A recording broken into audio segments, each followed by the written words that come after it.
नमस्कार, पंजाब केसरी देख रहे सभी दर्शकों का स्वागत। मैं शिमला से योगराज शर्मा प्रदेश भर की लेटेस्ट अपडेट और कोरोना से संबंधित जो अपडेट है उनको लेकर आपके सामने हाजिर हूँ। बीते 24 घंटों की अगर बात करें तो हिमाचल प्रदेश में जो कोरोना का कहर है वो लगातार जारी है। और बीते 24 घंटों में भी आंकड़ा जो कोरोना का बीते कल जो है 64 या 65 जो है मामले आए थे, उससे मुकाबले जो है कल आंकड़ा बढ़ा है। और 100 की संख्या जो है कल भी कोरोना एक्टिव केस ने छुई है। 100 से अधिक मामले जो हैं कल सामने आए हैं।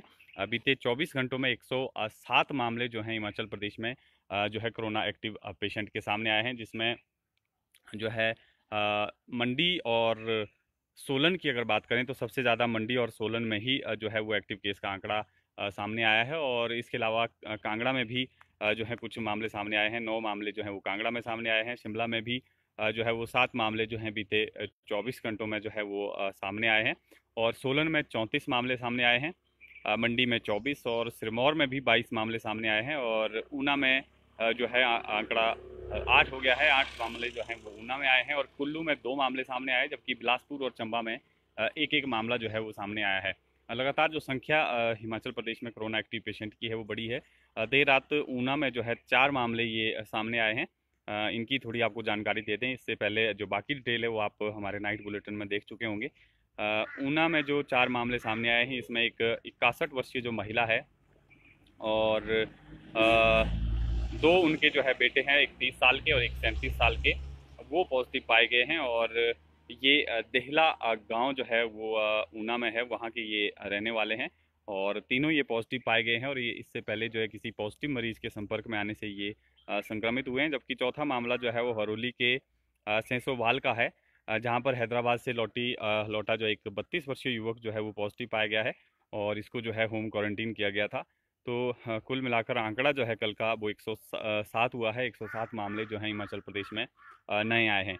इसके अलावा बात करेंगे जिस तरह से सेंट्रल गवर्नमेंट की तरफ से जो गाइडलाइंस जारी की गई है अनलॉक 3 को लेकर, उसी के मुताबिक जो है हिमाचल प्रदेश सरकार ने भी निर्णय लिया है कि जिस तरह से केंद्र सरकार ने नाइट कर्फ्यू को जो है अब ख़त्म कर लिया गया है, उसी तरह से हिमाचल प्रदेश में भी नाइट कर्फ्यू जो 6 घंटे का होता था उसको अब जो है पूर्ण रूप से ख़त्म कर दिया गया है। यानी अगर रात में भी आप सफ़र करना चाहें तो सफ़र कर सकते हैं अपने घर या गांव या जहां आप ट्रैवल करना चाहते हैं हिमाचल प्रदेश के भीतर, तो आप वहां पर जो है ट्रैवल कर सकते हैं। आपको जो है कर्फ्यू की कोई बंदिशें नहीं है। लेकिन जिस तरह से जो अनलॉक सी जो की स्टेज में हम पहुंच गए हैं, तो अब कुछ चीज़ों को जो है ओपन किया गया है, जिसमें जिम और योग जो है उनको खोलने का भी निर्णय लिया गया है। जिम लंबे अरसे से जो है जिम बंद थे और लोग लगातार मांग भी कर रहे थे, जिम संचालक भी मांग कर रहे थे कि जिमों को खोला जाए, क्योंकि जिम जो है लंबे अरसे से बंद है और जिम में जो है सोशल डिस्टेंसिंग को मेंटेन करके जो है जिम को चलाया जा सकता है और ये स्वास्थ्य के लिए भी काफ़ी लाभदायक है। इसको मद्देनज़र रखते हुए केंद्र सरकार ने इसको लेकर अनुमति दी है।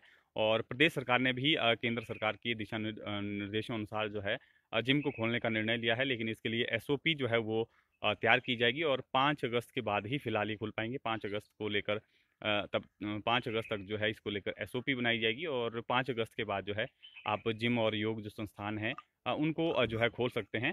और एसओपी के तहत आपको ये खोलने होंगे। सोशल डिस्टेंसिंग और मास्क इत्यादि जो है जिम के अंदर भी पहनना जो है वो ज़रूरी होगा। और नाइट कर्फ्यू को हटाने के बाद जिस तरह से बसें भी जो है पहले दिन दिन में ही चल पा रही थी, अब जो है संभावना है कि बसों को भी जो है रात में चलाया जा सकता है। हालांकि इसको लेकर एचआरटीसी ने निर्णय लेना है। और जहां तक अब क्योंकि कर्फ्यू खत्म कर लिया गया है, तो अब नाइट में भी जो ट्रैवल है बसों को चलाने का जो निर्णय है वो एचआरटीसी ले सकता है। और नाइट में जो है, क्योंकि नाइट सर्विस जो है वो बंद थी, लेकिन अब इसको ओपन किया जा सकता है। जिस तरह से नाइट कर्फ्यू जो है वो ख़त्म किया गया है, नाइट कर्फ्यू के कारण ही जो बसें हैं वो रात रात में जो है वो अपनी सेवाएं नहीं दे पा रही थी। इसलिए अब जो है वो हो सकता है कि बसों को भी जो है रात को चलाया जा सके 1 या 2 दिन में, या आज इसको लेकर जो है एचआरटीसी जो है वो निर्णय लेगा। और नाइट कर्फ्यू की बंदिश हटने के बाद जो है पूरी संभावना है कि रात में भी जो बसों की सेवाएं हैं, खासतौर पर जो लॉन्ग रूट की जो बसें हैं वो बंद थी, उनको जो है वो अनुमति मिल सकती है कि लॉन्ग रूट पे कुछ बसें जो है वो चलाई जा सके। हालांकि किराया ज़रूर बढ़ गया है और लोग जो हैं कम ही सफ़र कर रहे हैं बसों में। ऑक्यूपेंसी जो है किराया बढ़ने के बाद भी नहीं बढ़ पा रही है। लोग जो है घरों से बाहर नहीं निकल रहे हैं क्योंकि कोरोना के लगातार मामले बढ़ रहे हैं। इसलिए लोग जो हैं खुद ही एहतियात बरत रहे हैं, जो ज़रूरी भी है। और जिस तरह से आंकड़ा कल 107 पहुंचा है, वो भी ज़रूर चिंताजनक बात है, क्योंकि सोलन और सिरमौर ज़िले में खास तौर पर जो एक्टिव केस की संख्या है वो लगातार बढ़ रही और कम्युनिटी स्प्रेडिंग की ओर जो है ये ज़िले लगातार अग्रसर रहे। और हालांकि इससे पहले जो है वहाँ पर जो है वो लॉकडाउन भी लगाया गया था, और लॉकडाउन को लेकर भी सरकार ने स्पष्ट किया है कि लॉकडाउन फिलहाल नहीं लगेगा, पूरे प्रदेश में नहीं लगेगा। जहाँ पर संक्रमण का ज़्यादा खतरा है वहाँ पर अगर सरकार को लगेगा कि संक्रमण बहुत ज़्यादा तेज़ी से बढ़ रहा है तो उसको कंट्रोल करने के लिए जो है इन क्षेत्रों में कर्फ्यू लगाया जा सकता है कुछ दिनों के लिए, लेकिन पूरे प्रदेश में कर्फ्यू नहीं लगेगा। इसलिए लोगों को जो है चिंतित होने की आवश्यकता नहीं है। इसके अलावा कैबिनेट की कल बैठक हुई है, महत्वपूर्ण बैठक हुई है जिसमें कई निर्णय हुए हैं। और देवीचंद ठाकुर जी इंटरस्टेट ट्रैवल पर इंटरस्टेट ट्रैवल कर सकते हैं आप, इसको लेकर पहले ही जो है वो बंदिशें ख़त्म है। लेकिन अगर आपने हिमाचल प्रदेश आना है तो आपको जो है वो रजिस्ट्रेशन जो है वो ज़रूरी है, पास की आवश्यकता रहेगी। बिना पास के आपको जो है वो एंट्री हिमाचल प्रदेश में नहीं मिलेगी। लेकिन दूसरी स्टेटों ने जो है पास के जो कंडीशन है उसको लगभग ख़त्म कर लिया है। कुछ एक स्टेटों में ही ये कंडीशन रह गई है, बाकी और स्टेटों में जो है इसको ख़त्म कर लिया गया है। और जिस तरह से इंस्टीट्यूशनल क्वारंटीन को भी जो दूसरे स्टेट हैं, कई स्टेटों ने उसको बंद कर दिया है, वो होम क्वारंटीन ही जो है लोगों को किया जा रहा है। हिमाचल प्रदेश में फ़िलहाल ये फैसिलिटी रहेगी और इंस्टीट्यूशनल क्वारंटीन रहेगा, क्योंकि लगातार जो है कुछ संख्या में जिस तरह से मामले बढ़ रहे हैं और बाहर से लोग ट्रैवल कर रहे हैं, इसलिए हिमाचल प्रदेश में फ़िलहाल जो है जो रजिस्ट्रेशन और जो पास की रिक्वायरमेंट है वो रहेगी अगर आपने हिमाचल प्रदेश आना है। और इंस्टीट्यूशनल क्वारंटीन भी रखा गया है। लेकिन दूसरी स्टेटों में इसको जो है पूरी तरह से अब ख़त्म कर लिया गया है। एक दो स्टेट को छोड़कर जो है सभी स्टेट्स में जो है वो पास की कोई बंदिश नहीं है। अगर आपने हिमाचल प्रदेश से बाहर जाना है किसी दूसरी स्टेट में तो आपको पास की आवश्यकता नहीं रहेगी। लोकेश शर्मा जी शिमला की डिटेल 3 मामले जो जाखू में कल रिपोर्ट हुए हैं, सुबह के वक्त में आपको इसकी डिटेल कल मॉर्निंग बुलेटिन में दे चुका था। 3 मामले जो हैं वो एक ही परिवार के हैं, जबकि एक जो है वो लदानी पराला मंडी में पॉजिटिव पाया गया है। और इसी तरह से एक मामला जो है वो टुटू में सामने आया है, जहाँ पर एक जो पीएन एडवोकेट जनरल दफ्तर में कार्य कर रहा था वो उसके संपर्क में आने से एक और व्यक्ति जो है वो सत्संग भवन में जो रहने वाला एक व्यक्ति जो है वो पॉजिटिव पाया गया है। जबकि इसके अलावा जो 2 मामले हैं वो एसएसबी जवान के हैं। वो इंस्टीट्यूशनल क्वारंटीन पर थे और दोनों ही बाहर से लौटे थे। उनकी ट्रैवल हिस्ट्री जो हिमाचल प्रदेश से बाहर की है, तो वो इंस्टीट्यूशनल क्वारंटीन रखे गए थे और 7 दिन के बाद इस तरह से सैंपल होता है तो इनकी रिपोर्ट जो है वो पॉजिटिव पाई गई है। तो 7 मामले ये शिमला ज़िले में कल के सामने आए हैं। मंडी का कोई नया मामला नहीं है जी। रजनीश जी, मंडी की डिटेल अगर आपने जाननी है तो हमारा रात को जो 9:30 बुलेटिन होता है उसमें आपको पूरे प्रदेश की अपडेट मिलेगी। उसको आपको देखना होगा, पूरी डिटेल के साथ जो है आपको उसमें जानकारी दी गई है मंडी के, क्योंकि मंडी में कल काफ़ी संख्या में जो है वो मामले सामने आए थे। पूरी डिटेल जो है आपको उसमें मिल जाएगी। कुल मिलाकर 24 केस ये मंडी में कल सामने आए थे। और पढ़ाई फ़िलहाल ऑनलाइन ही रहेगी और 31 अगस्त तक स्कूल जो है हिमाचल प्रदेश में भी बंद रहेंगे।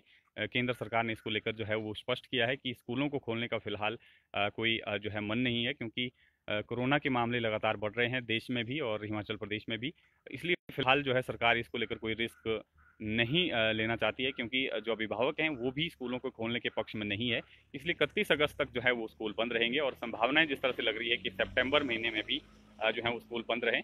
और विधानसभा का जो मानसून सत्र है वो भी अगस्त महीने में होता है, लेकिन इस बार कोरोना के चलते जो है सेशन को जो है सितंबर की संभावनाएं बन रही है कि सितंबर में जो है सेशन को बुलाया जाए। अगर कोरोना का जो कहर है वो कम होता है तो इसको लेकर संभावनाएं हैं कि सितंबर में जो है वो जो सेशन है वो करवाया जाए। लेकिन संभावनाएं जिस तरह से लगातार मामले बढ़ रहे हैं, अगस्त महीने में भी जो आशंका जताई गई है कि कोरोना के मामले जो हैं देश और प्रदेश में बढ़ेंगे, तो संभावनाएं कम लग रही हैं कि हिमाचल प्रदेश में जो मानसून सेशन है वो हो। और क्योंकि मौसम भी लगातार ख़राब है और मौसम की अपडेट भी आपको दे देते हैं। 31 जुलाई आज तक पहले ही जो है येलो अलर्ट था और आने वाले 4 अगस्त तक जो है प्रदेश में मौसम ख़राब रहेगा।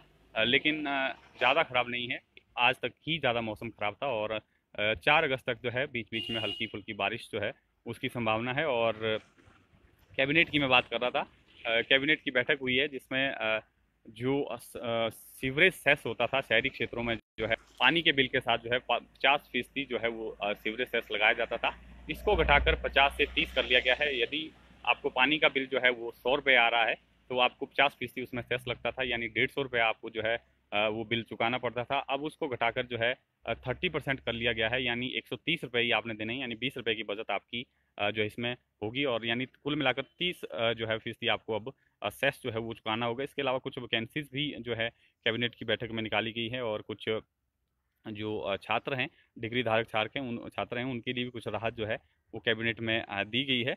और चंबा के क्या पेंडिंग सैंपल अभी भी हैं जी, अजय गुप्ता जी चंबा के, और उनकी रिपोर्ट फिलहाल आएगी दोपहर तक। उम्मीद है कि उनकी रिपोर्ट जो है वो आ जाए। और इसी के साथ कल 3 मंत्री जो हिमाचल प्रदेश को मिले हैं, शपथ समारोह हुआ है, लेकिन फिलहाल उनकी जो पोर्टफोलियो है वो डिसाइड नहीं हुए हैं। विभागों को लेकर जो है आज निर्णय होगा, और आज सभी मंत्रियों को जो है, तीनों मंत्रियों को जो है विभाग मिल जाएंगे। कुछ शफलिंग भी होनी है विभागों में, जिसको लेकर जो मंत्रियों के पास जो है ज़्यादा विभाग है, जिसमें अगर बात कर लें जिस तरह से जो परिवहन मंत्री हैं और वन मंत्री भी हैं गोविंद सिंह ठाकुर, उनके पास भी 2-3 डिपार्टमेंट है, उसमें भी रिशफल हो सकता है। इस तरह से एजुकेशन मिनिस्टर हैं, उनके पास भी 2-3 डिपार्टमेंट है, शिक्षा है, कानून मंत्री हैं और संसदीय कार्य मंत्री हैं। इनके विभागों में जो है रिशफलिंग हो सकती है। इसी तरह से महेंद्र सिंह है, उनके पास बागवानी भी है, आईपीएच भी है।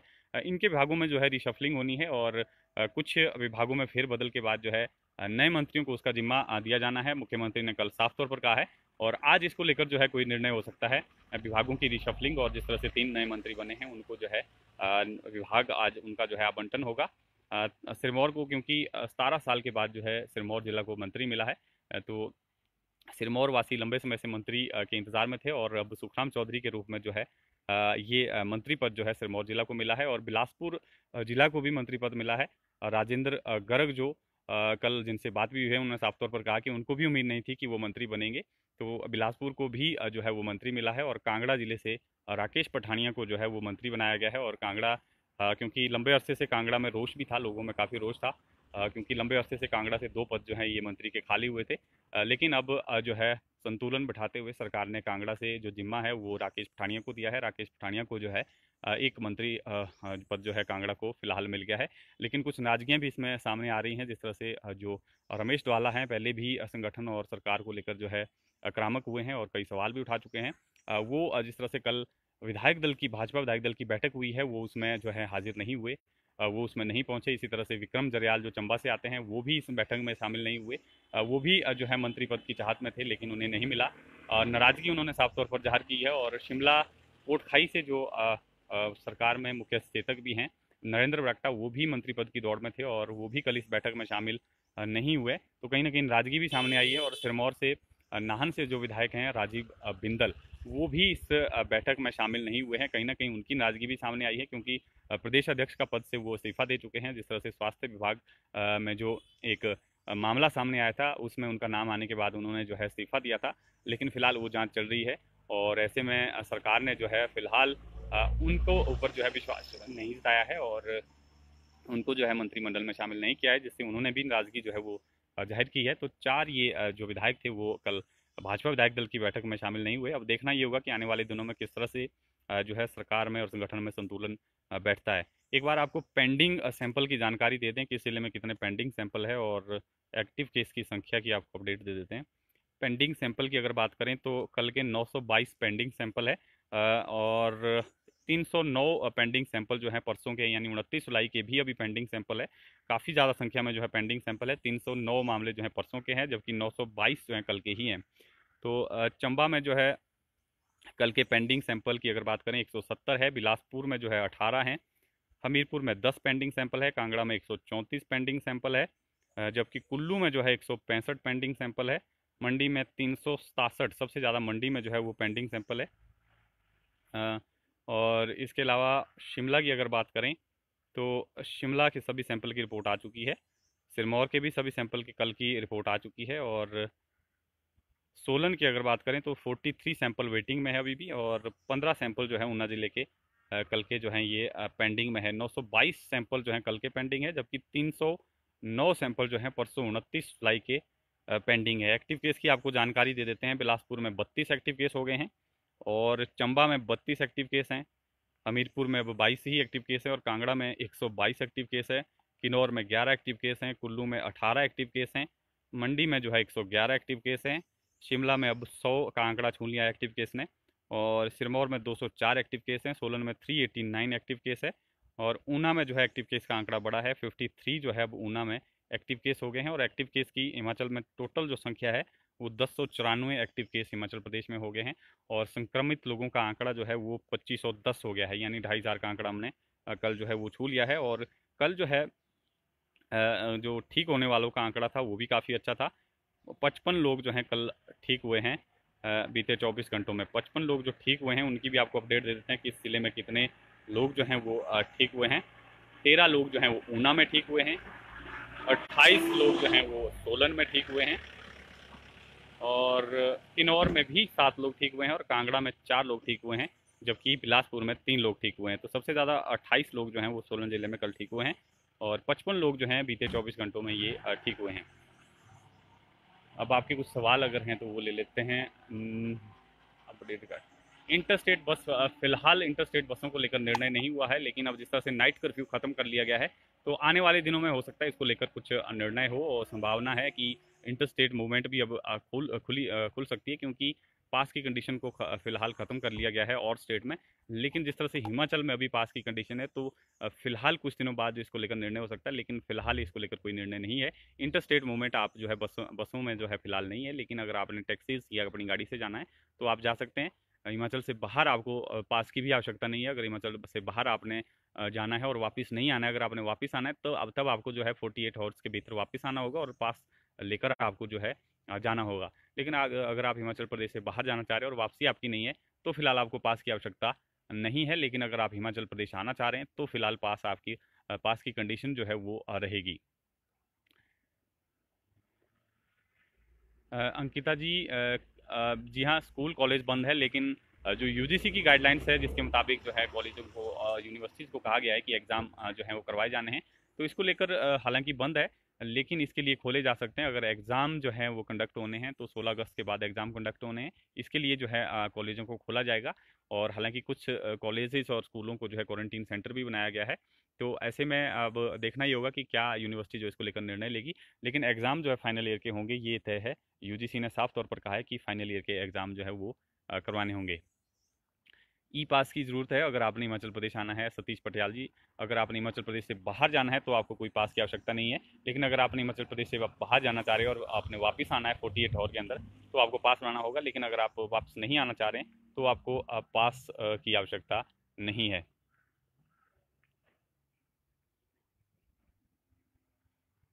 तो फिलहाल के लिए इतना ही। आप ताज़ा तरीन अपडेट के लिए जो है बने रहें पंजाब केसरी हिमाचल के साथ, और इस जानकारी को शेयर भी कर दें ताकि ज़्यादा लोगों को ये जानकारी जो है वो मिल सके।